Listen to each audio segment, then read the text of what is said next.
ഇപ്പോൾ ഉള്ളത് NH66 Attingal ബൈപ്പാസിൽ MLA പാലം അണ്ടർപാസിൻ്റെ വടക്കേ അപ്രോച്ചിലാണ്. ഈ ഒരു ഭാഗത്തൊക്കെ സോയിൽ ഫില്ലിങ്ങും കോമ്പാക്ഷനും ഒക്കെ അണ്ടർപാസിൻ്റെ റൂഫിൻ്റെ ലെവലിലേക്ക് എത്തിക്കൊണ്ടിരിക്കുകയാണ്.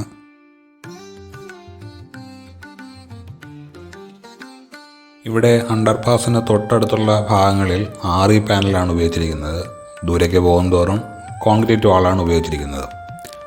RE പാനൽ ഉയർത്തിക്കൊണ്ടുവന്ന ഭാഗങ്ങളിൽ അവസാന ഘട്ടമായ ഫ്രിക്ഷൻ സ്ലാബ് സ്ഥാപിക്കേണ്ട ഒരു ലെവലിലേക്കാണ് എത്തിയിരിക്കുന്നത്.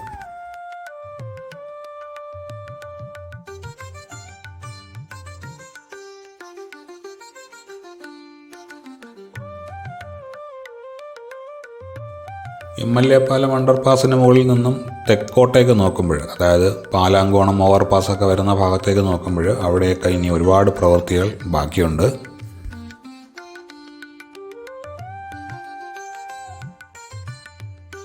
RE പാനൽ സ്ഥാപിച്ചതിന് മുകളിലായി കോൺക്രീറ്റ് ചെയ്ത് അതിന് മുകളിലാണ് ഫ്രിക്ഷൻ സ്ലാബ് സ്ഥാപിക്കുന്നത്. കോൺക്രീറ്റ് റിട്ടേണിംഗ് വാൾ നിർമ്മിച്ചിരിക്കുന്ന ഭാഗത്ത് അതിന് മുകളിലായി ക്രാഷ് ബാരിയറിന് വേണ്ടിയിട്ടുള്ള സ്റ്റീൽ ബൈൻഡിങ് ചെയ്തു വച്ചിരിക്കുന്നതും കാണാം.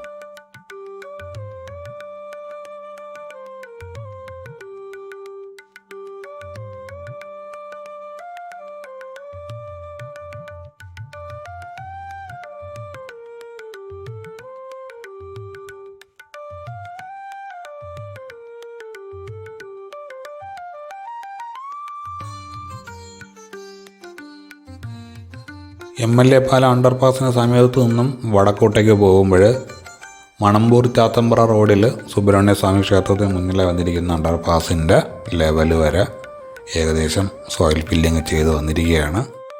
ഇവിടുന്ന് അങ്ങോട്ടേക്ക് ആഴാങ്കോണത്തേക്ക് പോകുമ്പോൾ ഒരുപാട് ദൂരത്തിൽ ടാറിങ്ങൊക്കെ പൂർത്തിയായ പ്രദേശങ്ങളാണ്.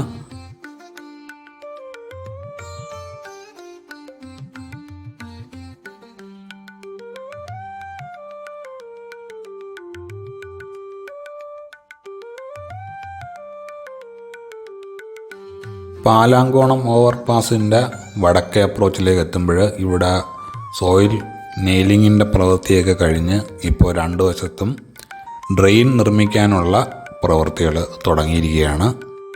പൈലിങ്ങിന് ശേഷമുള്ള സ്ട്രക്ചറൽ വർക്കൊന്നും പാലാങ്കോണം ഓവർപാസിലേക്കായിട്ടുള്ളത് സ്റ്റാർട്ട് ചെയ്തിട്ടില്ല.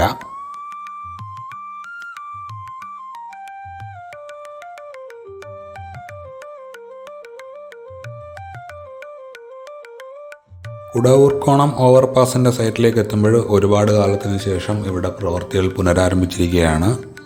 പൈൽ ചിപ്പിംഗ് തുടങ്ങിയിട്ടുണ്ട്. അതിനുശേഷം പൈൽ ക്യാപ്പിങ്ങിലോട്ട് ഉടനെ കടക്കും എന്ന് പ്രതീക്ഷിക്കാം.